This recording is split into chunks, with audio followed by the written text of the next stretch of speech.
Great morning दोस्तों, नमस्कार। Lecture number 12 आज हम स्टार्ट करने वाले हैं and this is I think the second last और the last lecture for portfolio risk and return. Conceptually last या सेकंड लास्ट लेक्चर है बेटा। इसके बाद मैंने स्क्वाइजर के क्वेश्चंस कराने हैं, करिकुलम के क्वेश्चंस कराने हैं, मॉक टेस्ट के क्वेश्चंस कराऊंगा as I am doing for all of the subjects, plus एक रिविजनरी भी आपके लिए बनाऊंगा कि आप आने वाले समय में इसको आधे घंटे में कैसे डिवाइस करेंगे। Risk return part 2 which is very important. तो today we will be going to start with lecture number 12। आप सभी के लिए ग्रेट मॉर्निंग मैंने दोबारा से लिख दिया। आ कागज कलम दबात ला, लिख दूं मैं अपना नाम तेरे नाम के साथ। CFA USA level 1 part 1। बेटे लेवल 1 की बातें कर रहे हैं, इसके बाद लेवल 2 की बातें करेंगे, लेवल 3 की भी रिकॉर्डिंग चल रही है। आपको पूरा सीएफए यूएसए मिलने वाला है, इस बात को समझ लीजिए। And these 10 subjects are very precious for your life. तो मैं भूपेश आनंद आज आपके सामने अपनी होश में खड़ा होकर ये कहता हूं कि आप जल्दी से अपना रजिस्टर बाहर निकाल लीजिए। बेटे ये portfolio risk and return part 2 complete होने ही वाला है, एनालिसिस कंप्लीट होने वाला है, फिर हम मैनेजमेंट में आ जाएंगे, पोर्टफोलियो मैनेजमेंट पार्ट 2। तो लेक्चर नंबर 12 आइए, let's start with the journey. बेटे लेक्चर नंबर 12 आज हम जो स्टार्ट कर रहे हैं उसका नाम है lecture number 12। I have already delivered 11 lectures बता दिए मैंने आपको, बड़ी सारी बातें बताई बेटे। क्या क्या नहीं बताया, क्या क्या नहीं बताया यार। पार्ट 1 पार्ट 2 में इनडिफरेंस कभी मैं देखता हूं तो मुझे लगता है इतना सब कुछ मैंने आपको बता दिया। बेटे कहां से जर्नी शुरू हुई थी?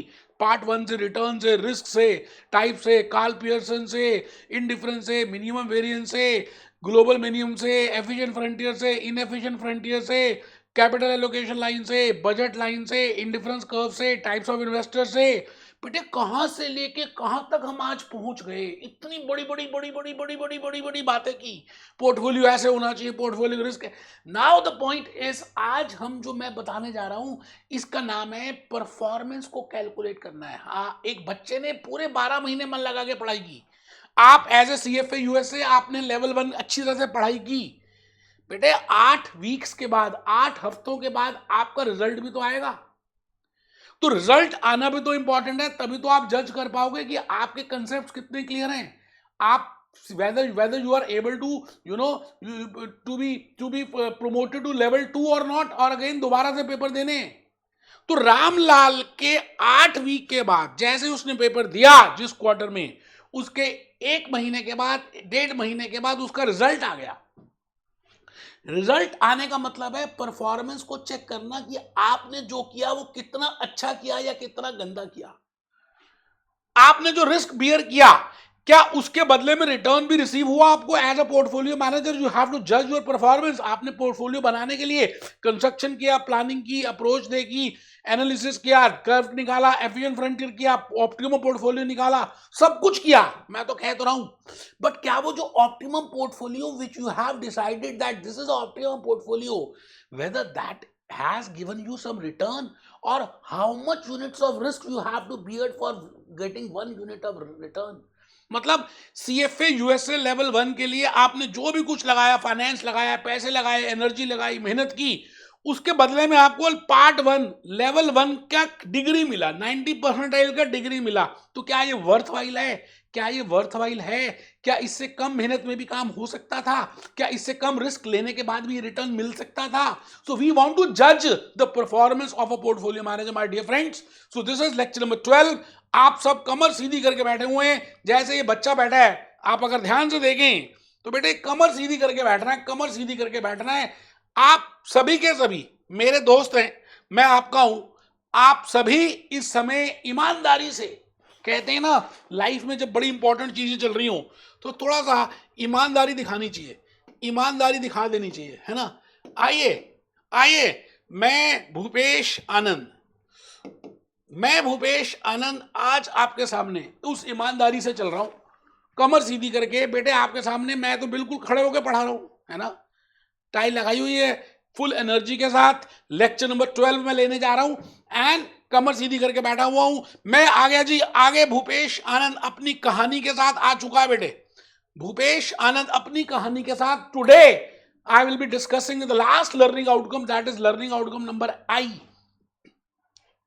सीएफए इंस्टीट्यूट ने लर्निंग आउटकम्स में बड़ा ध्यान और बड़ा तवज्जो दिया है। आपको एक एक लर्निंग आउटकम के बेसिस पे मैंने लेक्चर्स बताए, क्योंकि मैं चाहता हूं कि आपको वो सारी बातें क्लियर हों जो लर्निंग आउटकम में उन्होंने मेंशन की हैं। तो लास्ट लर्निंग आउटकम नंबर आई अभी हम चेक करेंगे, वैसे उसका नाम है कैलकुलेट करो और इंटरप्रेट करो द परफॉर्मेंस रेशियोज। मतलब Sharpe ratio, William Sharpe ratio, Treynor ratio, M squared ratio, Jensen alpha ratio. बेटे हम 4 रेशोज डिस्कस करेंगे, 4 परफॉर्मेंस बेंचमार्क्स देखेंगे टू जज कि जो आपने बजट बनाया था, जो आपने पोर्टफोलियो किया था, वेदर दैट इज ओके और नॉट। और for bearing that this much of risk, इतना सारा रिस्क लिया, इसके बदले में ये रिटर्न मिला, क्या वो वर्थवाइल था? क्या उससे कम रिटर्न भी ले सकते थे उतने रिटर्न के लिए? तो इन सभी बातों का, जैसे जैसे एक स्टूडेंट की परफॉर्मेंस रिपोर्ट आती है, रिपोर्ट कार्ड से पता चलता है कि उसने कैसा परफॉर्म किया, इंग्लिश में कैसा किया, मैथ्स में कैसा किया, and that too again we are calculating, we are preparing a report card for a portfolio manager. And there are 4 benchmarks. बेटे 4 बेंचमार्क्स हैं जिसके बेसिस पे मैं भूपेश आनंद आज आपको as per CFA USA level 1 portfolio risk and return part 2 के last lecture या second last lecture के थ्रू परफॉर्मेंस की बातें कर रहा हूं, और आप मेरी बात को बड़े ध्यान से सुन रहे हैं। आई थिंक ये आपने देख लिया, मैं भूपेश आनंद, मैं आ गया जी, आ गया दोस्त, आपके सामने आ गया जी। ये देखो चैप्टर 1 और चैप्टर 2। चैप्टर 1 क्या है? Portfolio return, risk and return part 1 complete कर चुके हैं। 15-16 लेक्चर कंसेप्चुअल थे, मतलब टोटल 24-22 लेक्चर्स थे। 24 से 25 लेक्चर थे पार्ट 1 में, 18 से 19 लेक्चर्स हो जाएंगे पार्ट 2 में, क्योंकि अभी मेरे को स्क्वेजर कराना है, करिकुलम कराना है, मॉक टेस्ट कराना है, उसके सारे प्रैक्टिकल करने हैं। कंसेप्चुअली 13 लेक्चर्स लगे ना। अच्छा जी, इसके बाद अभी हमारे पास थर्ड चैप्टर करना है, वो देखेंगे छोड़ो आज, अभी अभी की बातें पहले ध्यान से सुनो। लर्निंग आउटकम में we have already discuss first learning outcome, that is combining of risk free. B C D E सब कर लिया है, मेरा तो पढ़ने का मन भी नहीं कर रहा। आप ये बताइए कितनी कितनी बार कर लिए? बेटा ये लास्ट लर्निंग आउटकम है जो अभी मैं करने जा रहा हूं, कैलकुलेट एंड इंटरप्रेट। कहता जी पहले तो कैलकुलेट करो, इसका मतलब आपको कैलकुलेट करना आना चाहिए, जैसे आप ग्रॉस प्रॉफिट रेशियो कैलकुलेट करते थे, gross profit upon sales into 100, so we can analyse कि ये कंपनी कितना ग्रॉस प्रॉफिट अर्न कर रही है। Net profit ratio, net profit upon sales into 100. So first step is you should know how to calculate it, and then you should know what is the interpretation of these ratios. इसका इस ratios का मतलब क्या है, आप calculate कैसे करेंगे, और इसका मीनिंग क्या है, इसका मतलब क्या है। बेटे इन सभी बातों के लिए मैं भूपेश आनंद आज आपको 4 रेशियोज बताता हूं, as we have discuss in financial statement analysis, as we have discuss in corporate issuers. There are so many solvency ratios, activity ratios, performance ratios, market test ratios. अब उन रेशियोज की मदद से, जैसे एक डॉक्टर पेशेंट के लिए बड़े सारे टेस्ट करता है, एक्सरे से, ब्लड प्रेशर से, टेम्परेचर से, आइस से, वो जज करता है। It means there are different benchmarks, on the basis of that वो देख लेता है इसको किस तरह की बीमारी है, कोविड है या नहीं, भगवान ना करे इसको हो। मैं तो कहता हूँ 10 साल हो गए कोविड हुए, खत्म हो गया जी, कोविड खत्म है जी। आइए, तो मैं आज आपके सामने इन सभी रेशोज की बात करूंगा, और मैंने भूपेश आनंद, मैंने आज आपको बड़ी सारी प्यारी प्यारी बातें बताई भी हैं, और धीरे धीरे और बताऊंगा भी। आइए जी, आओ जी, आओ जी, दिल से दिल लगाओ जी, आओ जी, आओ जी, लास्ट कंसेप्ट लिख लो जी। बेटे बड़ा ही प्यारा सा कंसेप्ट है, बड़ा ही प्यारा सा है, बड़ा ही प्यारा सा है ना। कहाँ चला गया बेटे, कहाँ चला गया? ये लो ना बेटे, ये लो। मैं ये बेटा रिमोट दूसरा लेकर आऊंगा, ये थोड़ा सा नखरे करता है। Concept number 7, concept number 7, concept number 7। बेटे 7 को लिखेंगे आप सभी। Learning outcome number I, we have already seen, I will be discussing with learning outcome number I, and this is concept number 7, and it is in regard to measures of performance। मतलब आपने जो performance की, आपने जो अपनी life में इस class में अभी तक किया, हम ये चेक कर रहे हैं कि वो परफॉर्मेंस का रेट कैसा है। ठीक है सर, तो it is important to evaluate the performance of a portfolio. बेटा लिखना है, 4-5 बातें ज्यादा है भी नहीं बेटा, बड़ी छोटा सा लेक्चर है। मैं आज एक मूवी दिखाऊंगा, द सीक्रेट। आपको ये बताऊंगा कि आप फर्स्ट अटेम्प्ट में अपने CFA USA लेवल 1 में कैसे पास हो सकते हैं। अगर आपने मेरी बात को ध्यान से सुन लिया, वो मूवी की बात समझ ली, मैं तो थोड़ा सा ग्लिम्स दिखाऊंगा, बाकी आप आराम से देखेंगे। मैं आज विकिपीडिया भी दिखाऊंगा, आज आपको मैंने गाना भी दिखाना है ब्लैक फ्राइडे का। पहले आप छोटा सा लिख लें, it is very important to calculate the performance. यार आप ये बताओ ना, CFA USA के लिए प्रिपेयर करते रहते हो, करिकुलम भी कर लिया, स्क्वायर भी कर लिया, मॉक टेस्ट भी कर लिए, कैंडिडेट सोर्सेज भी कर लिए, तो फिर भी मन में तसल्ली नहीं होती ना जब तक पेपर ना दें, पेपर के बाद जब तक रिजल्ट ना आए। ऐसा तो अपने आप ही पेपर बनाओ, अपने आप ही चेक कर लो, अपने आप ही पास हो जाओ। इट मीन्स कोई दूसरा होना चाहिए ना जो पेपर बनाएगा, जो दूसरा होना चाहिए ना जो आपको नंबर देगा, तभी आपको कॉन्फिडेंस आएगा, तभी आपको पता चलेगा how much is the percentage you are getting. Similarly it is very important to calculate the performance of that portfolio which is being constructed by that manager. तो आप फर्स्ट पॉइंट लिख रहे हैं बेटे, 4 रेशोज की मदद लेंगे। ये जो शार्प है ना, ये जो शार्प रेशो है और ये जो एम स्क्वायर है ना, ये दोनों भाई बहन है। जैसे जॉइंट फैमिली में होते थे ना, बड़े पापा छोटे पापा, तो जो शार्प रेशो कह रहा है, जनरली शार्प रेशो बात करेगा टोटल रिस्क की, मतलब जो हम रेशो भी करेंगे, है ना। और इसके बाद ट्रेन्योर रेशो और जेंसन अल्फा में हम बीटा की बात करेंगे। अभी देख लेते हैं, आप पहले 4 नाम लिखो जी, बाकी तो गल्ला छड्डो, दिल साफ होना चाहिए। Sharp ratio, Treynor ratio, जेंसन्स alpha, ये तो वैसे मैंने आपको बताया भी था अंडर प्राइसिंग ओवर प्राइसिंग में। एम स्क्वायर्ड रेशो, 4 रेशोज लिखनी है, सभी ने लिखनी है। मुझे पता है स्क्वायर में है, मुझे पता है करिकुलम में है, बट आप फिर भी लिख रहे हैं। आप लिख रहे हैं क्योंकि आप मेरे हैं, मैं आपका हूं। बेटे लिखना है, लिखना है, लिखना है। 4 रेशोज लिखिए। मैंने इन चारों रेशोज का नाम बताना है, मैंने इन चारों रेशोज का फॉर्मूला बताना है, मैंने इन चारों रेशोज की इंटरप्रिटेशन बतानी है और एक कहानी दिखाकर आज की क्लास को कंप्लीट करना है। Treynor, Treynor, alpha, alpha, alpha, Taylor, Taylor, Sharpe, Sharpe, M squared, Harry Markowitz, Harry Markowitz. बेटे इतना ज्यादा होना चाहिए कि रात को सपने में हैरी मार्कोविच आया आपके। विलियम शार्प रात को सपने में उठा के कह रहा है, उठ भाई पढ़ रामलाल, ये देख मेरा फॉर्मूला। तो शार्प रेशो क्या कहता है उसको देखते हैं। आइए जी, आइए, बड़ी सिंपल सी बात कहता है जी शार्प रेशो। आओ जी, आओ जी, it is the excess return. भाई मैं कहता हूं ना, 2 बच्चे हैं, ए और बी, एक रामलाल है एक श्यामलाल है, दोनों पास तो हो गए, दोनों पास हो गए अपनी 10th क्लास में, अच्छे नंबर आएंगे दोनों के। बट सवाल आता है कि हमें ये चेक करना है कि दोनों के 80% है, मान लेते, दोनों के 90% है, दोनों के 90% है, ऐसा भी मान लेते हैं। But I want to check इन दोनों में से इंटेलिजेंट कौन है। तो मैं उसके घर में जाकर ही चेक करूंगा, मम्मी से, पापा से, उससे, रामलाल से पूछना शुरू करूंगा कि कितने घंटे पढ़ाई करते थे, कितने बजे उठते थे, क्या करते थे। इसी तरह से श्यामलाल से क्वेश्चन करूंगा। अब श्यामलाल कहता है जी मैं 10-12 घंटे पढ़ते ही रहता था, रामलाल कहता है मैं 5-6 घंटे पढ़ता था। इट मीन्स मैं कहीं ना कहीं जज करूंगा कि 90% लेने के लिए रामलाल ने कम मेहनत की, इसका मतलब वो इंटेलिजेंट है।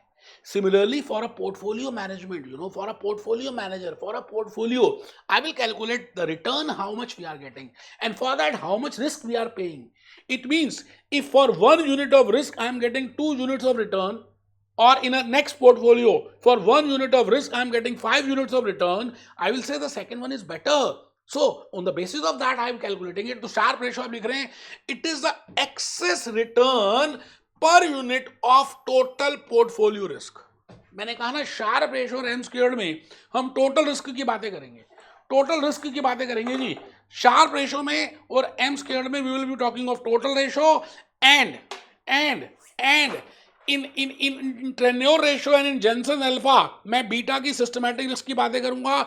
आप सब इस समय फॉर्मूला लिख रहे हैं, मैं आपके सामने लॉजिकली बताने जा रहा हूं। Sharpe ratio, it is the excess return, मतलब आपने जो पोर्टफोलियो रिस्क लिया, जो आपने पोर्टफोलियो बनाया, उसमें कितना एक्सेस रिटर्न आया, वो शो करता है कि आप में कितनी कलाकारी है, how much efficient you are.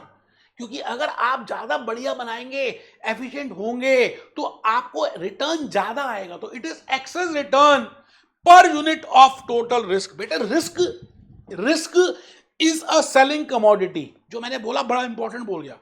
Return is a buying commodity, मतलब आप कॉलगेट टूथपेस्ट या छोले भटूरे खाते हो तो chole bhature is a buying commodity and you are paying something that money is selling commodity. Similarly, in a portfolio management, when I am calculating the ratios, when I am calculating the performance, I will say risk is the selling commodity. Risk मैं बेच रहा हूं, उसके बदले में return ले रहा हूं, तो मैं चेक करूंगा कितने यूनिट्स ऑफ रिस्क बेचने के बाद कितने यूनिट्स ऑफ रिटर्न मेरे पास आया.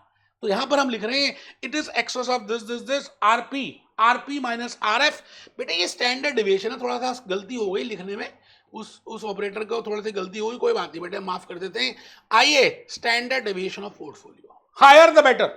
अच्छा एक चीज बताओ बेटे, मैं कहता हूं gross profit ratio higher the better, तो ग्रॉस प्रॉफिट रेशियो में एक न्यूमरेटर होता है, एक डिनोमिनेटर होता है.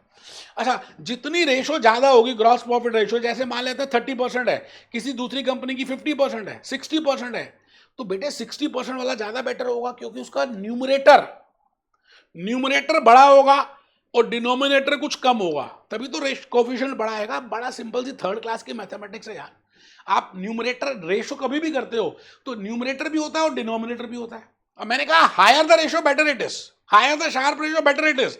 इट मींस इसका न्यूमरेटर जितना ज्यादा होगा विद रिस्पेक्ट टू डिनोमिनेटर. अब हम चेक करते हैं न्यूमरेटर में क्या लिया. न्यूमरेटर में हमने लिया एक्सेस रिटर्न, डिनोमिनेटर में क्या लिया, risk, total risk.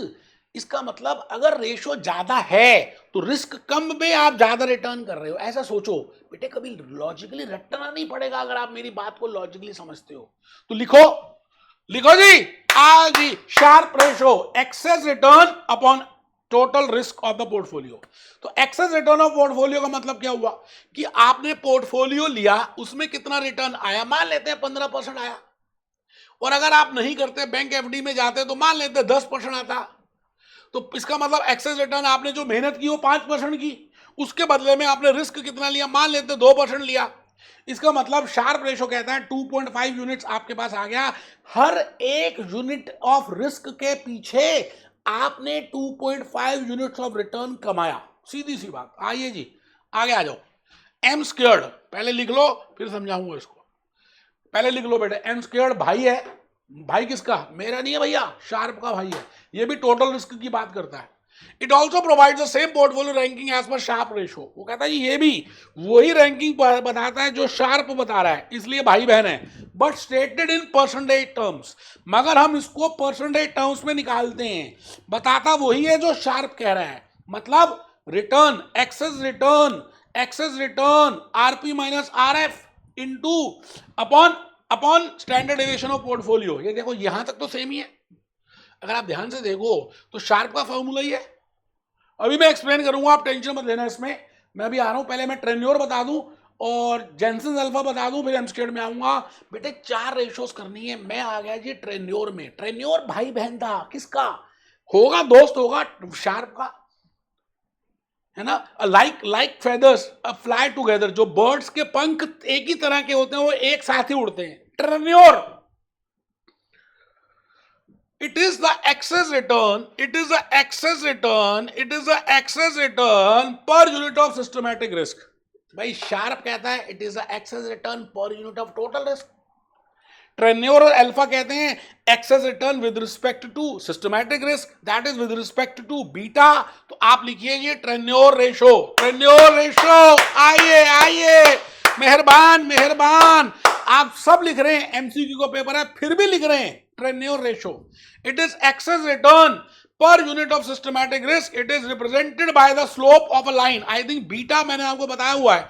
It is a slope, it is a angle, it is a characteristic line. बताया था ग्राफिकली बीटा को निकाल सकते हैं, फॉर्मूले से भी निकाल सकते हैं. बेटे ग्राफिकली जब हम करते हैं तो एक लाइन ड्रॉ करते हैं. जब हमने रिस्क को रिटर्न, जब हमने सिस्टमैटिक रिस्क और उसके रिटर्न को प्लॉट किया विलियम शार्प ने, और एक लाइन ड्रॉ की थी बेस्ट फिट की, याद आ रही है. उस लाइन की स्लोप में हमने देखा था एंगल, उसको बोला था बेटे कि ये स्लोप है उसकी ढलान का मतलब है risk. It is Treynor ratio is the slope. तो लिखेंगे फॉर्मूला, लिखेंगे आजी. देखो फॉर्मूला में मैंने क्या लिखा है, फॉर्मूला सेम है, RP minus RF, that is excess return as per Sharpe. But यहां पर हम डिवाइड टोटल रिस्क से नहीं करेंगे, यहां पर हम डिवाइड करेंगे बीटा से, सिस्टमैटिक रिस्क से. तो हर एक यूनिट ऑफ सिस्टमैटिक रिस्क में आपको कितना लगा, higher the ratio better it is. सब बच्चे लिखेंगे जी. Higher the ratio, better it is. Higher the ratio, better it is. Higher the ratio, better it is. It means आपने हर एक यूनिट हायर कब होगी? When numerator is more. अच्छा, numerator जब ज्यादा कब होगा? When excess return is there. अच्छा, excess return कब होगा? When return from the portfolio is more. RF तो सेम ही है. It means a portfolio manager is doing better. It means he is doing very efficiently the work. Higher the ratio better it is. अच्छा बेटे, आप ईमानदारी से बताना, मैंने आपको अंडर प्राइसिंग ओवर प्राइसिंग में ताजमहल चाय, वाघ बकरी चाय, ब्रुक बॉन्ड चाय का एग्जांपल दिया था. उस समय बताया था अल्फा कैसा है. मैंने कहा था अंडर प्राइस सिक्योरिटीज है, ओवर प्राइस सिक्योरिटीज है, करेक्टली प्राइस सिक्योरिटीज है, सिक्योरिटी मार्केट लाइन है, कैपिटल एसेट प्राइसिंग मॉडल है, बताया था. तो बेटे वही टूल आज हम करने जा रहे हैं, और उस दूसरे टूल का नाम है Jensen's alpha. Jensen's alpha, Jensen's alpha, Jensen's alpha. वैसे मैंने वहां पे कैलकुलेट भी कर दिया था, फिर भी लिख लें, छोटा सा लिख लें. लिखो जी formula. It is the excess return over CAPM return or the less return. It is a difference between the CAPM return and it means it is a difference between the required return as per CAPM and expected return or actual return or future return. मतलब आप ये check कर रहे हैं कि कितना required return CAPM के हिसाब से, अगर इतना बीटा लिया तो होना चाहिए, और है कितना. प्यार तो होना ही था, हुआ या नहीं. तो जैनसन अल्फा दो बातों को कंपेयर करता है, required rate of return. Required rate of return कैसे निकालेंगे? As per CAPM. तो आप बताइए, required rate of return CAPM का फॉर्मूला नहीं है ये. This is CAPM only. क्या? Return from risk free plus beta of this upon excess return risk premium, and this is excess return. आप ये बताइए, this is expected, this is expected return. ये इसको हम बोलेंगे एक्सपेक्टेड रिटर्न, इसको हम बोलेंगे एक्चुअल रिटर्न, और इसको क्या बोलेंगे? Required return. आपको पता ही है बेटे. अब मैं क्या बताऊं, पॉजिटिव अल्फा ज्यादा बेटर होता है as compare to negative alpha. ठीक है सर. आइए मैं एक छोटी सी बात दिखाकर आपको बताऊं. देखिए, विलियम शार्प की मैंने यहां पर एक स्लाइड, यहां पर विकीपीडिया से पूछा कि विकीपीडिया ये बता शार्प क्या कहता है. शार्प के ऊपर उसने बड़ी सारी बातें लिख दी. बेटे आपको ना विकीपीडिया से थोड़ा बहुत रिलेट करना है, आपको लॉजिकली रिलेशनशिप ज्यादा समझ आएगी. ठीक है. ये देखो जी क्या लिखा है. In finance the Sharpe ratio, Sharpe index, the Sharpe measure the reward to variability ratio, measure the performance of this and he has given the formula.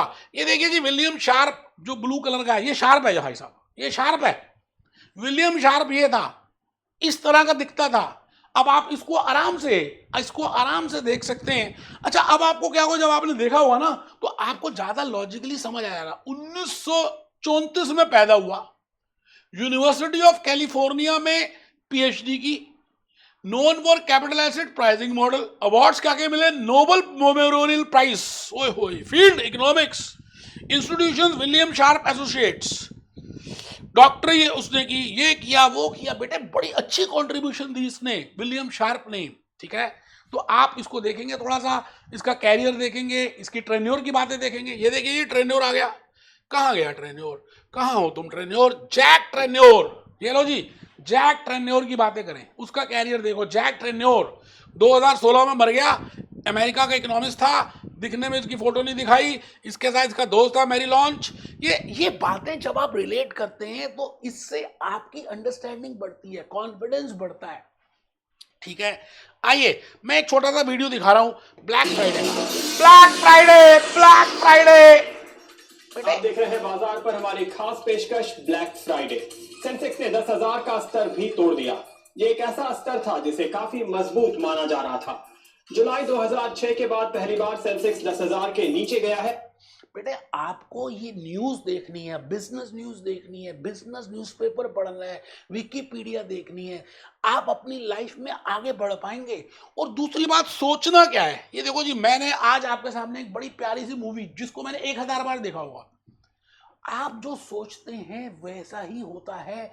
भगवान कहता है तथा अस्तु, वही होगा. इट मीन्स एक मूवी की बात कर रहे हैं, द सीक्रेट. मेरा शरीर टूट चुका था, मेरा शरीर टूट चुका था, अचानक मौत हो गई थी और मेरे रिश्तों में कड़वाहट आ गई थी. मैं कैसे जानती कि उसी घोर निराशा में से मुझे आशा की किरण नजर आएगी.